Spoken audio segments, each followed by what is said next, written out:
Welcome back, everyone, to the second hour of Exposing Faux Capitalism on this September 2nd, 2012.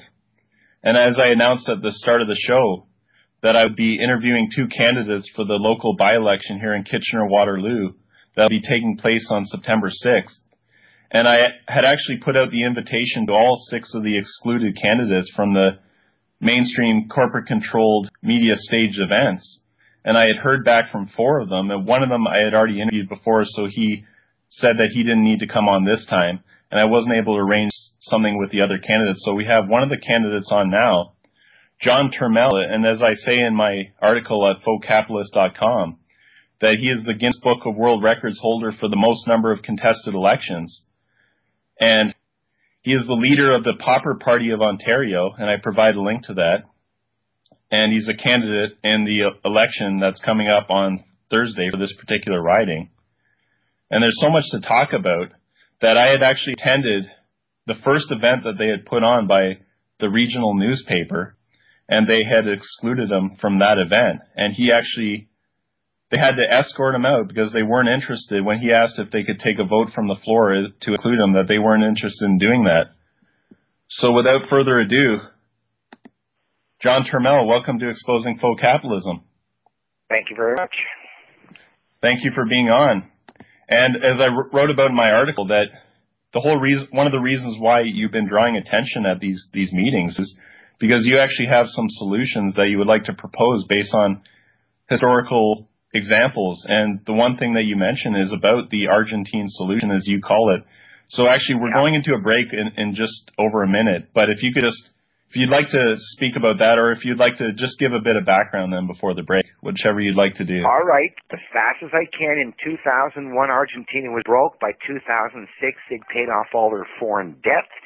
The unions had said, you're not going to lay anybody off because you got no money to the government. We'll take small denomination provincial bonds if we can use them for hydro, taxes, medical, and licenses.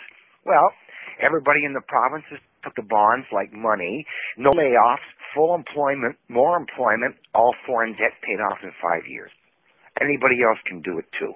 So, I've asked people on video, would you take Ontario provincial bonds if you could pay for hydro, taxes, medical, licenses? Of course, many said. So, that's good poker chips. And there's no reason to go borrow money at a bank and pay them interest when the government could be printing its own paper. That's it. And then for these bonds that you're advocating issuing, so there'd be no need to have any interest attached to it, even though it would be going back to the government. Is that the case? Well, the government would issue them, spend them, and then tax them back. Yes. Instead of borrowing it from a bank and then taxing it back with interest. This is a concept that Ellen Brown has advocated, that the government go and spend the money into circulation. And, yes, you know, it was done before. Yes, this is such a great example with Argentina, that here you have a big enough of economy, and sure, it's smaller than Canada's economy, but you look at the population, it's comparable. It's a sophisticated economy. Even Greece is like big enough, but it's more comparable. When they come back, I'll tell you about Russia, and that's a big one. In the 1990s, when their banking system crashed, they were saved with the same thing, but nobody made the news. Well, that's what I'd like to hear about, is yet another successful example of this, because this is something that would concern people if they haven't seen it work out before, but you have the examples of how it has, so back after the break. Yeah. Welcome back to Exposing Faux Capitalism with my guest, John Turmel of the Ontario Pauper Party. And he's a candidate in the upcoming September 6th by-election in Kitchener-Waterloo.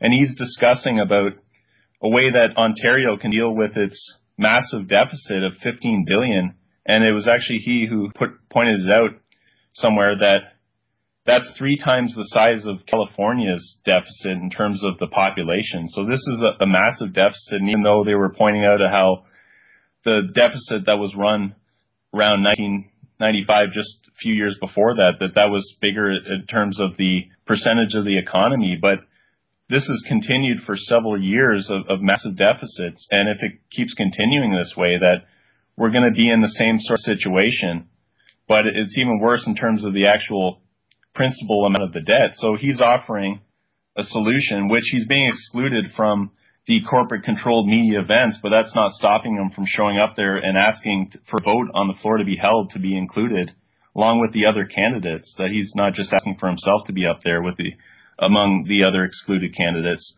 And so, John, you were telling us about the Argentine solution, about how they went and paid off all their public debt when they started doing that in 2001 and they were finished by 2006.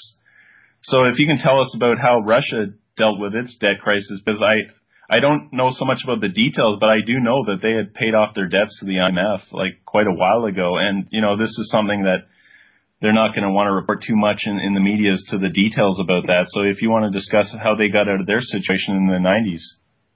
Okay, well, I only heard about Russia this year, but before I do that, I'm going to zoom back to your point about the election debate there. Sure, they weren't going to allow a vote of the audience to participate because the organizers had already decided. And they had police there ready to make sure nobody else would participate. Well, what I always do is that I always take a seat on the stage and insist on participating and make them use the full force of the law to remove me. Now, if they don't have a policeman there, they have to wait till he shows up.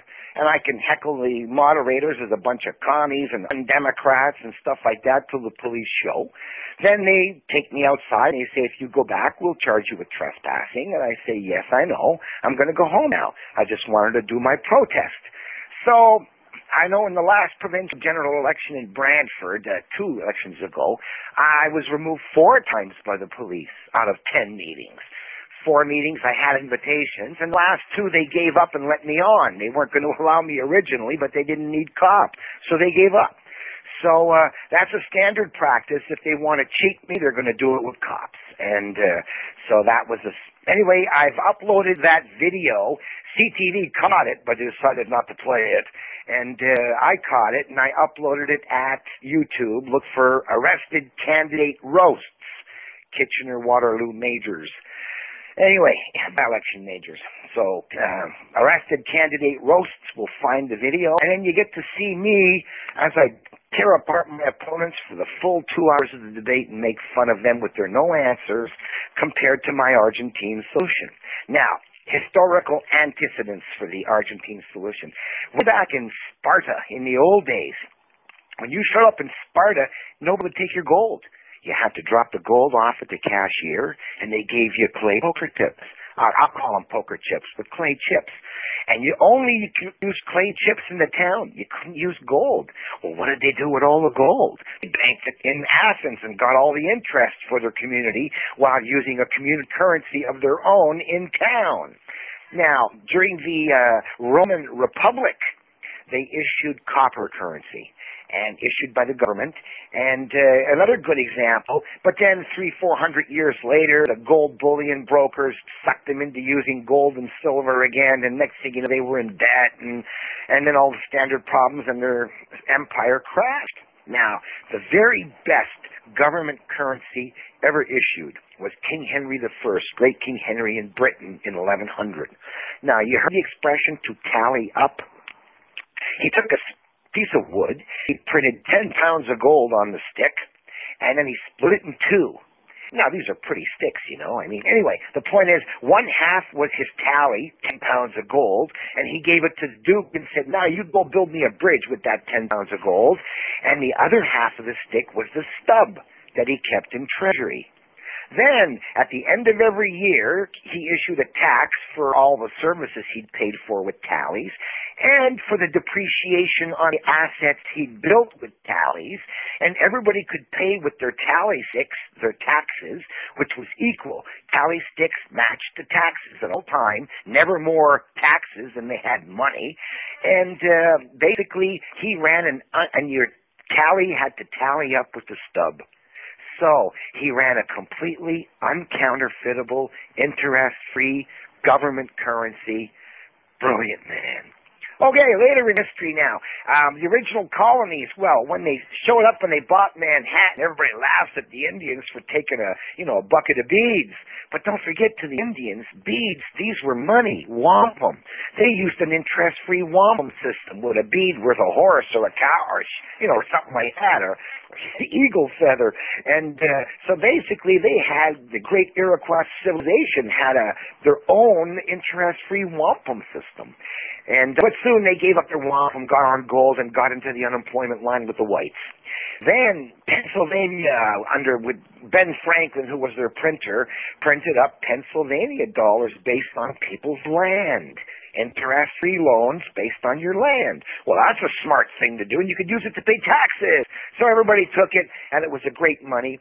And then the Continentals were used during the First War, the Revolutionary War. And again, it's government chips issued to people who are providing labor, and then you'll be able to pay your taxes with those chips.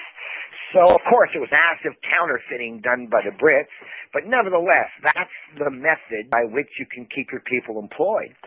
Now, just before Abraham Lincoln, President Buchanan issued $30 million worth of Treasury greenbacks, interest-free money. And then when Lincoln, in his next administration, got caught up in the Civil War, and he needed hundreds of millions, and the banks wouldn't lend it to him gold, well, he went out and he printed up greenbacks from Treasury, $400 million worth, enough to win the Civil War. And, of course, they were quickly retired from circulation and were back on interest-based bank money in no time. And then in 1913, well, the banks said to government, come on, give us private banks, control of money plates. And so in 1913, they created the Fed, and sure enough, now the banks were given the right to create all the money and loan shark it out. Now, recent history. Argentine banking system crashed in the 1980s, and 6 Argentine provinces started paying all their people with small denomination bonds. Inflation was at 1,000%, and the central bank was worried about more inflation with these provincial currencies, and inflation went from 1,000% all the way to 36%. Now, why would inflation go down if you add more money? Well, you got time or got a commercial coming? Yeah, we got a commercial break coming in 50 seconds. Okay, I'll explain that right after your commercial then. Yes, thank you very much. That's a great exposition. I'd like to use all this as a clip on my website. So we'll get back to... Yes, thank you very much. Back with John Turmel after the break. Welcome back to Exposing Faux Capitalism with my guest, John Turmel of the Ontario Pauper Party and a candidate in the by-election of September 6th in the Kitchener-Waterloo riding. And he was giving an overall exposition of the monetary systems that have been interest-free from the point of issuance, and that, especially in the case of the tally sticks, that were successful for over 700 years. And I'm glad now that John is one of about only 4 people that I've heard discuss it in the kind of detail that he did. And I just see too many sites in the so-called alternative media that are putting out about how great gold is, but he had just showed about how the people fell into debt slavery when they switched to a gold system, whether it was government imposed or whether they decided to use gold for most of their transactions. And as John had said in this last segment here, John, I'd like to get you on. If you're running in another election, at that point in time would be a good time. Or also I was looking to have a show on a local currency here in the KW area, and then for 1 hour I could do that, and then have you on for another hour to talk about specifically going to implementing this provincial bond system that you have been talking about. But John, if you would please go into about how Russia had gotten out of its problems that it had in the early 1990s after the end of communism. Okay, but first I'm going to explain the scam about inflation. Okay, a couple of minutes there. Basically, if you go to johnturmel.com/bankmath.htm, it's going to explain that mortgage, mort means death in Latin, gage means gamble, or Old English, I will gauge my armor in battle, said the white knight to the black knight. So mortgage means death, gamble. So here's how it works. Let's say you're the banker. Everybody at the poker table puts up their watch as collateral, you lend them all 10 chips. You see, I want you all to come up with 11 chips at the end of the game. Well, guess what? At the end of the game, only 9 guys got 11 chips. 10th guy gets squeezed out of his elimination, musical chairs, death gamble, not enough money for everybody to survive, not enough chairs for everybody to survive, and you, the banker, now sees his watch. And you tell the winners, gee, how many chips you got? The original 100? Gee, now there's only 9 watches. Your chips have inflated. So, now I told this I was on Dragon's Den. And I sued him for defamation, took it to the Supreme Court, got the video, put it at YouTube. But I told them this. I said, when I first ran in politics, people asked me about inflation. Now, I have a poker chip from my casino, and I have a coin. And I say, how come the government's coin loses value year after year, and my casino chip remains stable all the time with what's packed up in the cage? The hardware is identical. What's going on? Must be a software problem. Well, they cut must be a software problem. And it said Turmel makes no sense. But I continued on. I said, look, economics teaches that if you got 100 chips chasing 10 watches, inflation is an increase in the chips. Shift A, chasing watches. I said, I'm the discoverer of shift B inflation. Same money, chasing less watches after foreclosure. Well, they cut out, I'm the discoverer of shift B inflation. Said Turmel makes no sense.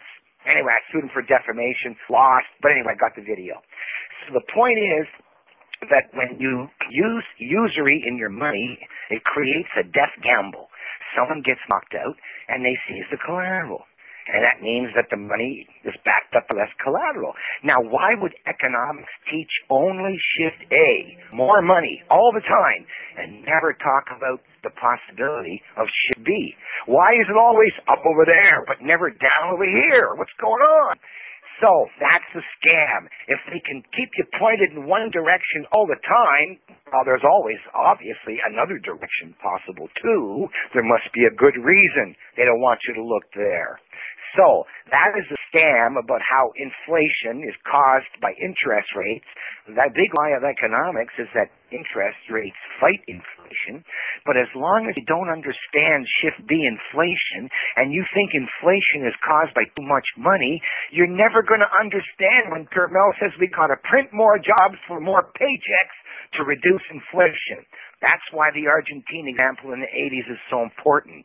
When they printed all that money, instead of more money chasing the goods, they had more debts being paid off and less foreclosure, and inflation actually went down.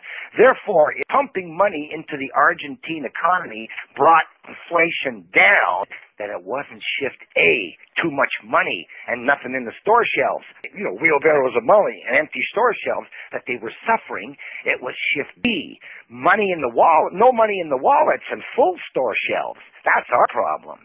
So by adding money into circulation, it reduced foreclosures, it reduced shift B inflation, and the inflation rate in Argentina went from 1,000% down to 36%.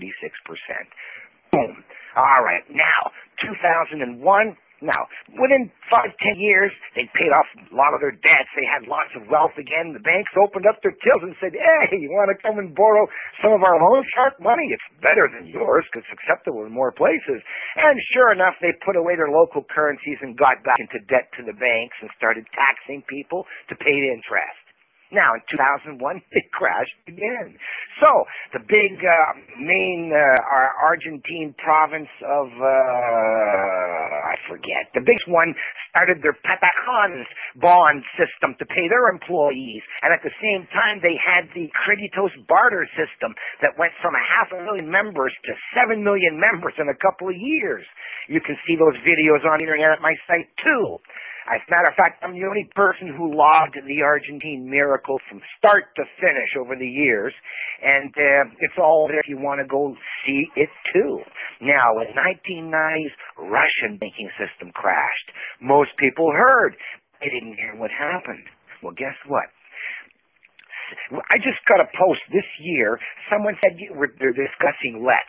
Let's is the software I financed in 1984 for the green dollar time bank systems around the world. Okay, where, you know, a bunch of people, unemployed mothers, single mothers in an apartment building, they log on, open an account and say, I can babysit Tuesdays, I can babysit Thursdays, you know, and then they start paying each other with IOUs for hours of babysitting as their currency and free themselves up to do other stuff. Well, this local employment trading software in 1984 was free around the world, and it's spread around the world now. And in 2000, I even got invited to the United Nations to do the speech on banking, because in 1993, I'm a professional gambler. I was teaching assistant of Canada's only mathematical gambling course at Carleton for 4 years. If you Google for Great Canadian Gambler, I come up. I was a professor at the Taj Mahal Poker Room in Atlantic City, written 2 books on poker, best limit hold'em poker player in the world, and I ran the biggest gaming house ever busted in Canadian history, a 28-table underground game. And I made $1 million, and I had to spend it before they took it away under proceeds of crime. So, and I did get convicted. I had to do 100 hours playing my accordion in old folks' homes, community service. But I did manage to spend $1 million. And I founded a political party, the Abolitionist Party. We're going to end we're going to end the slavery that the old abolitionists got rid of the metal chains didn't see. We're going to get rid of the debt chains by using UNILETS software at the bank. And, but because I ran for Prime Minister, founding a political party, more candidates than the Greens, that got me invited to the UN in 2000 as an NGO. Then there was a clerk in one of the committees who belonged to 2 Letses in Australia, a single mother who'd been helped, and she told the chairwoman, hey, this is the guy going to spread this, go global. Let's give him a hand. So they invited me to do the speech on banking. They passed Millennium Declaration C6 for a time-based currency to restart to the global financial architecture. So forget the gold standard of money. We're now talking the time standard of money. It's like a PayPal. I'm going to bring you on just in the next segment of this next hour. All right. Thank you very much. Okay. Welcome back, everyone, to Exposing Faux Capitalism with your host, Jason Erb. And just before the break, that John Turmel was finishing off, and I want to give him 30 seconds then to wrap up, to be fair, since I asked him to hold over the break. And we now have our next guest coming up after him, Liz Rowley of the Communist Party of Ontario. And so, John, if you could just use 30 seconds to wrap up then, and just explain more about how people can get information on you and about the Argentine solution. And as I mentioned, that I'd like to have you as a guest on in the future for at least an hour to talk about these things. Okay, well, quickly, I heard that during the crash in Russia, 750 republics and local governments issued their own bond monies, and 25,000 corporations, Canadian Tire bucks, Shell bucks, McDonald bucks, and they all accepted them, and it all worked. So, you can find information about me at thepauperparty.ca, and again, my videos are on YouTube explaining all of this. All you have to do is just go to johnturmel.com, KOTP.htm, King of the Paupers, and you'll get a list of all the videos there. And I can only say that if I get in and I have the balance of power, I guarantee everybody a government job paid with Ontario provincial bonds, everybody can use for taxes, hydro, medical, and licenses. Well, thanks very much, John. And I hadn't heard of you before this election, and you've definitely made yourself known to me and to the listeners and to the people who were at the meetings that were organized. So I appreciate that very much and look forward to having you on my show again. Thanks very much, John.